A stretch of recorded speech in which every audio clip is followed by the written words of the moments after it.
Shalom, selamat pagi, selamat bergabung dengan Menara Doa Pagi. Sungguh bersyukur, berterima kasih Bapak Ibu bisa bergabung bersama channel ini. Tuhan Yesus pasti memberkati kita, mari kita berdoa. Bapa di sorga, dalam nama Tuhan Yesus, kami siapkan hati kami untuk kami mulai Menara Doa. Tuhan memberkati setiap kami yang menyaksikannya, berkati dimanapun mereka berada, berkatilah yang sakit disembuhkan, urapi obat-obat mereka, yang lemah dikuatkan, yang keluarganya tidak rukun damai, Tuhan pulihkan menjadi keluarga rukun damai. Tuhan memberkati kami lewat tayangan ini Tuhan. Berkatilah tayangan ini dimanapun, siapapun, kapanpun menyaksikan, mereka diberkati dengan Tuhan. Dalam nama Tuhan Yesus kami mulai. Amin. Kasih Tuhan melayakkan seluruh hidup kita. Kasih-Mu layakkan seluruh hidupku, mampukan ku melakukan yang Kau inginkan.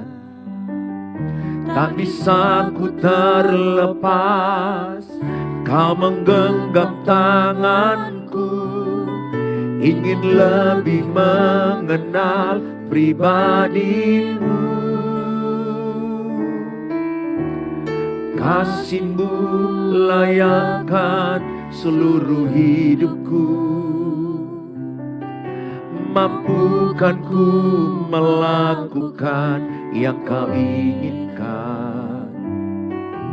Tak bisa ku terlepas, Kau menggenggam tanganku, ingin lebih mengenal pribadi-Mu.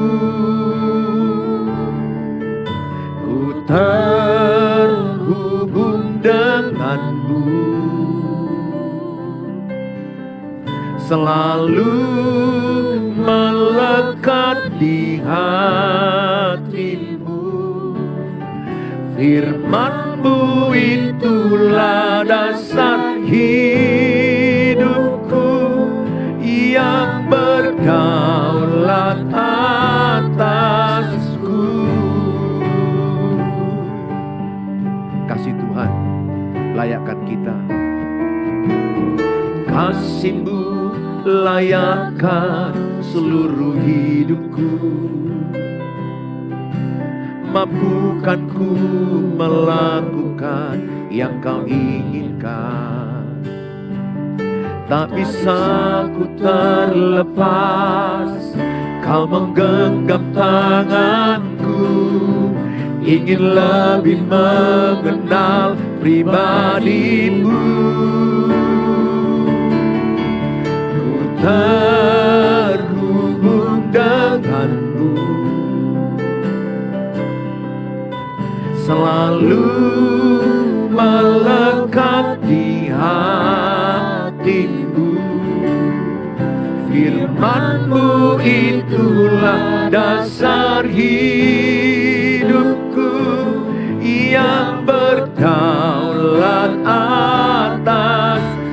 Terhubung denganmu, selalu melekat di hatimu. Firman-Mu itulah dasar hidupku, yang berdaulat atasku. Terhubung denganmu, selalu melekat di hatimu. Firman-Mu itulah dasar hidupku, yang berdaulat atasku. Firman-Mu itulah dasar hidupku, yang berdaulat atasku. Dengan iman katakan, sekali Yesus, selamanya Yesus. Dalam segala keadaanmu, waktu berlimpah maupun kurang, tetap Yesus.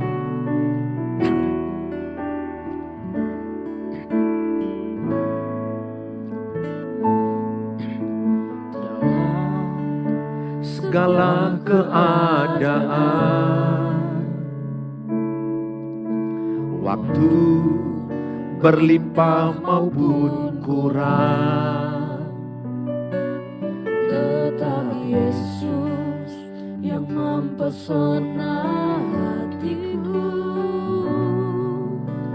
Dia beri damai dan kesempatan baru di setiap musim kehidupan. Di setiap Musim kehidupan, waktu ku kuat maupun lemah, tetap Yesus yang mempesona hatiku. Dia beri hidup dan kesempatan baru. Sekali Yesus, selamanya Yesus. Harapanku tak akan hilang, karena kasih-Nya sekarang ku ada. Oh Yesusku, ku cinta Kau selamanya.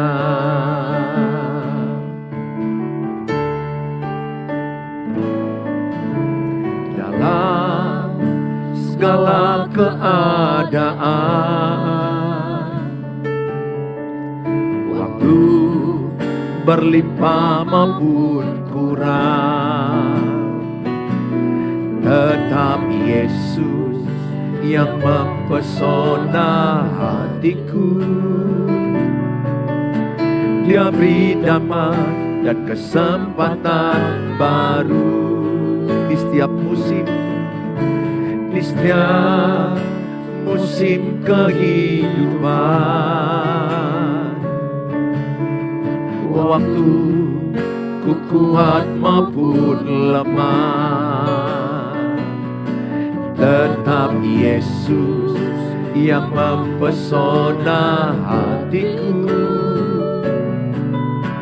Dia beri damai, kesempatan baru. Sekali Yesus, selamanya Yesus. Harapanku takkan hilang, karena kasih-Nya sekarang ku ada. Oh Yesusku, ku cinta Kau selamanya. Sekali Yesus, selamanya Yesus. Harapanku tak akan hilang, karena kasih-Nya sekarang ku ada. Oh Yesusku, ku cinta Kau selamanya.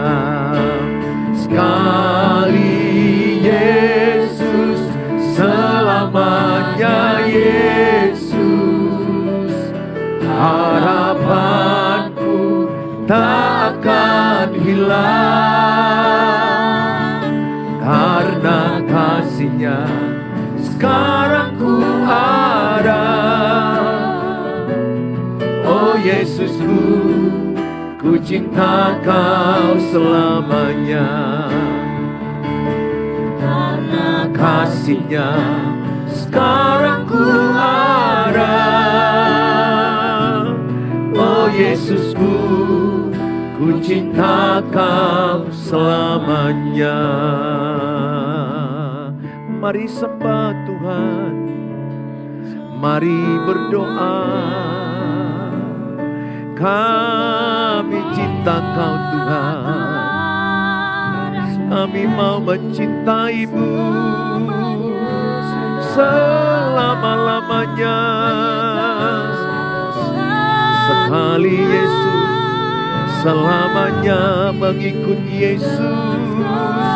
Dalam suka dan duka, baik kurang maupun lebih, apapun yang terjadi, kami mau berkata selama-lamanya, kami mau mengikut-Mu Tuhan.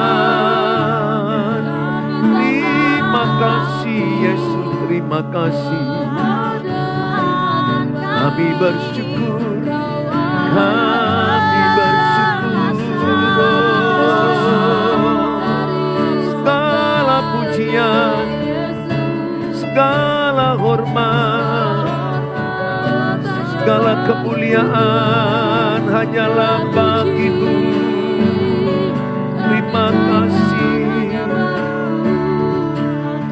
terima kasih Tuhan.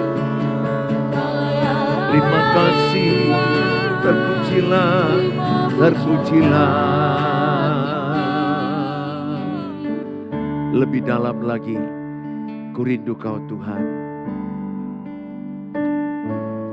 Lebih dalam lagi, ku rindu Kau Tuhan. Lebih dari segala yang ada, lebih dalam lagi, ku cinta Kau Yesus, ku mengasihi-Mu. Lebih dalam lagi, ku rindu Kau Tuhan. Lebih dari segala yang ada, lebih dalam lagi, ku cinta Kau Yesus, ku mengasihi. Sekali lagi katakan, lebih dalam lagi, ku rindu Kau Tuhan. Lebih dari segala yang ada, lebih dalam lagi, ku cinta Kau Yesus, ku mengasihi-Mu. Bapa di sorga, dalam nama Tuhan Yesus, kami siapkan hati kami diberkati dengan firman Allah. Amin. Shalom. Hari ini saya akan membahas dengan tema setiap orang bisa lemah. Saya pernah lemah. Nabi Elia pernah lemah. Bahkan dia minta mati supaya dia tidak tertekan jiwanya. Dia dikejar-kejar oleh Ratu Sheba dan dia merasa seorang diri menghadapi perjuangan pada waktu itu, sehingga dia merasa putus asa dan dia berdoa, kalau bisa aku mati. Itu permintaan Nabi Elia, Nabi besar. Raja Daud pernah stres. Dia begitu sangat cemas karena banyak musuh yang menginginkan kematian dia. Karena keluarganya kacau balau, anaknya mengkudeta, Absalom. Bahkan kalau kita lihat pribadi Tuhan Yesus sebagai unsur kemanusiaannya, di Taman Getsemani dia berkata, kalau bisa lalukanlah cawan ini daripadaku. Dia mengalami satu tekanan yang kuat, tekanan mental yang kuat sebagai unsur manusianya. Ingat, Tuhan Yesus itu manusia 100%, tapi dia mengambil rupa manusia juga 100%. Sehingga di dalam dirinya ada manusia 100% dan Allah 100%. Unsur kemanusiaannya pun dia merasakan tekanan mental. Sehingga saya bisa ambil kesimpulan, semua orang bisa lemah. Tidak ada orang yang kuat terus. Tidak ada orang yang akan hebat terus, bertahan terus. Tidak. Aku percaya setiap orang ada grafik yang namanya drop, turun, jatuh mentalnya. Atau jiwanya hancur dan patah. Tapi ketika dia datang ke Tuhan Yesus, dia kembali naik. Makanya dikatakan dalam kitab Mazmur bahwa dia adalah Tuhan yang dekat dengan orang yang patah hati. di Mazmur 34 ayat yang ke-19, di Mazmur 51 ayat yang ke-17, bahwa Tuhan dekat kepada orang yang remuk jiwanya. Bahkan dikatakan di Matius 11 ayat 28, marilah kepadaku yang letih, yang lesu. Bahwa Tuhan tahu suatu waktu kita letih, suatu waktu kita lesu, suatu waktu kita berbeban berat. Tuhan selalu membuka tangan dan mengundang kita untuk datang padanya. Hari ini saudara, saya tidak tahu apakah saudara sedang lemah saat ini. Sedang berbeban berat, sedang letih, sedang mengalami tekanan jiwa, remuk jiwa, patah hati. Tidak kebetulan channel ini saudara saksikan. Tayangan ini adalah rencana Tuhan bagi saudara. Saya berdoa setiap saudara yang menyaksikan ini diberkati Tuhan.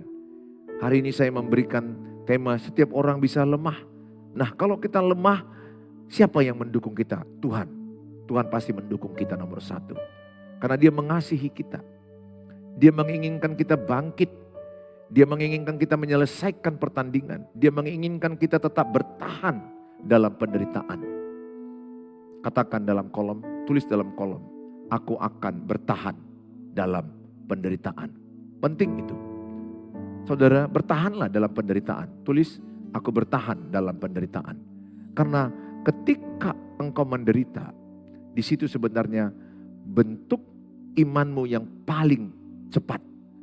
Bentukan iman. Imanmu bertumbuh saat penderitaan, itu paling cepat. Yang penting bukan kita yang sengaja membuat kita menderita. Contoh, kita bagus jadi seorang istri, ibu jadi istri yang bagus, tiba-tiba suami selingkuh. Atau suami baik-baik jadi suami, istri selingkuh. Itu kan penderitaan yang tidak ibu inginkan. Atau anak-anak berbuat jahat, anak-anak narkoba, mabuk, melawan, itu kan penderitaan yang tidak diinginkan. Atau tiba-tiba uang kita dibohongi orang, dicuri orang, diambil orang. Saudara, firman Tuhan berkata, tidak ada orang yang kuat terus, tidak ada. Tuhan tahu tubuh kita ini lemah, jiwa kita pun bisa lemah. Tetapi Tuhan selalu berkata, aku menyertai engkau. Aku memberikan kekuatan kepadamu. Bahkan Tuhan berkata, Allah turut bekerja dalam segala perkara, mendatangkan kebaikan. Nah, ketika engkau mengalami yang namanya lemah atau katakan patah hati, remuk jiwa, selain datang ke Tuhan Yesus, yang kedua, saudara adalah mendapatkan dukungan emosi, ada support system yang mendukung saudara. Ini penting. Dalam kitab Lukas pasal 7, ayat 36 sampai ayat yang ke-50. Seorang Farisi mengundang Yesus untuk datang makan di rumahnya. Yesus datang ke rumah orang Farisi itu lalu duduk makan. Di kota itu ada seorang perempuan yang terkenal sebagai seorang berdosa. Perempuan berdosa. Ketika perempuan itu mendengar bahwa Yesus sedang makan di rumah orang Farisi itu, datanglah ia membawa sebuah buli-buli pualam berisi minyak wangi. Sambil menangis, ia pergi berdiri di belakang Yesus dekat kakinya. Lalu membasahi kakinya itu dengan air matanya. Dan menyekanya dengan rambutnya. Kemudian ia mencium kaki Yesus dan meminyakinya dengan minyak wangi itu. Ketika orang Farisi yang mengundang Yesus melihat hal itu, ia berkata dalam hatinya, ini orang Farisi, perhatikan apa yang dikatakan mereka. Jika ia ini nabi, tentu ia tahu siapakah dan orang apakah perempuan yang menjamahnya ini. Tentu ia tahu bahwa perempuan itu adalah seorang berdosa. Saudara, cukup sampai di sini saya bacakan. Ayat ini menerangkan ada seorang perempuan yang dikenal orang yang berdosa. Katakanlah mungkin dia pelacur, penjina, pencabul. Tapi dia datang ke Yesus. Ketika orang Farisi memanggil Yesus makan di rumahnya. Maka perempuan ini datang tersungkur membawa minyak wangi. Tentu yang mahal. Dan dia menangis di kaki Yesus. Menangis tentunya itu menyesali dosanya. Dia mau bertobat. Dan dia datang ke kaki Yesus menangis hancur hati. Dia menyeka dengan rambutnya kaki Yesus dengan minyak wangi. Tapi lihat, respon yang berbeda. Ada orang-orang Farisi yang menghakimi. Ada orang-orang Farisi yang berkata, kalau dia adalah seorang nabi tentu dia tahu yang datang ini orang berdosa. Maksudnya apa? Harusnya orang ini gak boleh dekat dengan dia. Maksud orang Farisi itu adalah harusnya orang berdosa ini gak boleh merapat ke Tuhan Yesus. Orang Farisi ini menghakimi. Perhatikan baik lingkunganmu. Ada orang-orang yang menghakimi hidupmu. Mungkin pernikahanmu gak baik-baik saja. Pasanganmu lari. Ada orang-orang yang bahkan senang menggosip kehancuran pernikahanmu. Menanti-nantikan kehancuran pernikahanmu.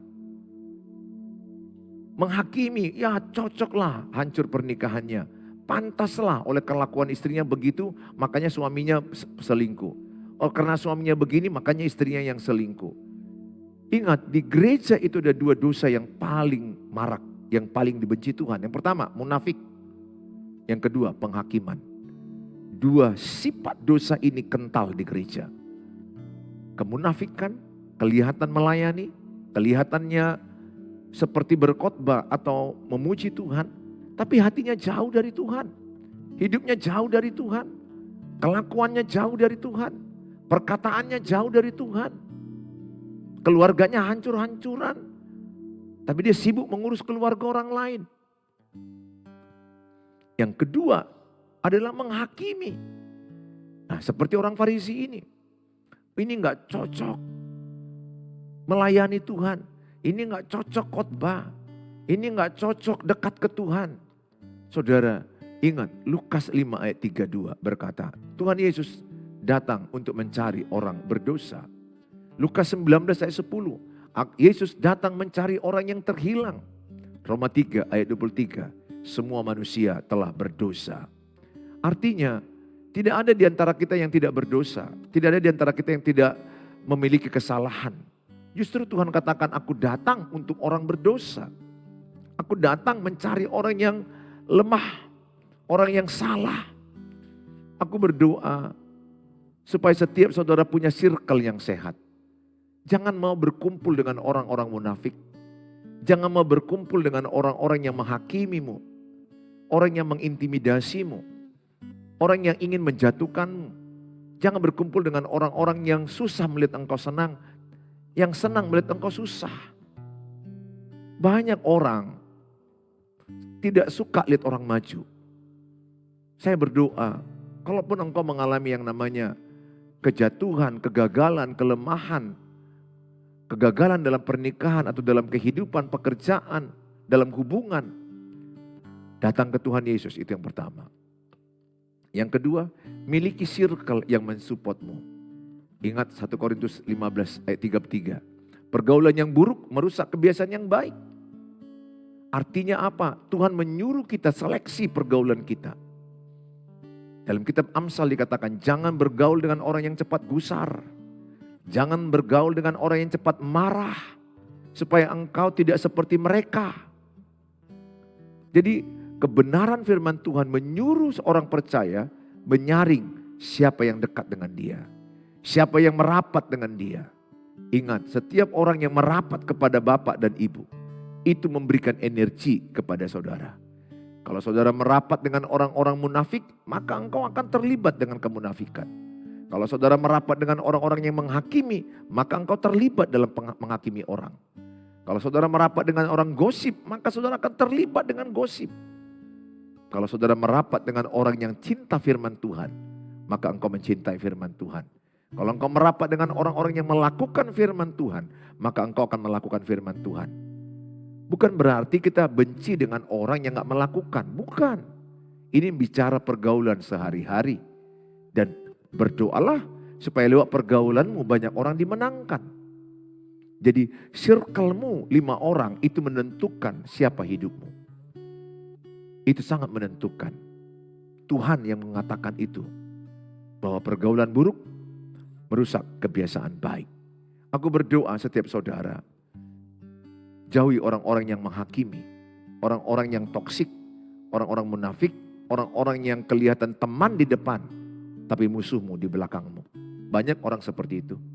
Memuji kita di depan, di belakang kita dijatuhkan. Jauhi orang seperti ini. Jangan dekati.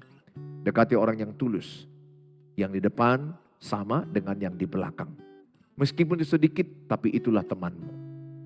Saudara, ayat ini berkata adalah miliki dukungan emosi.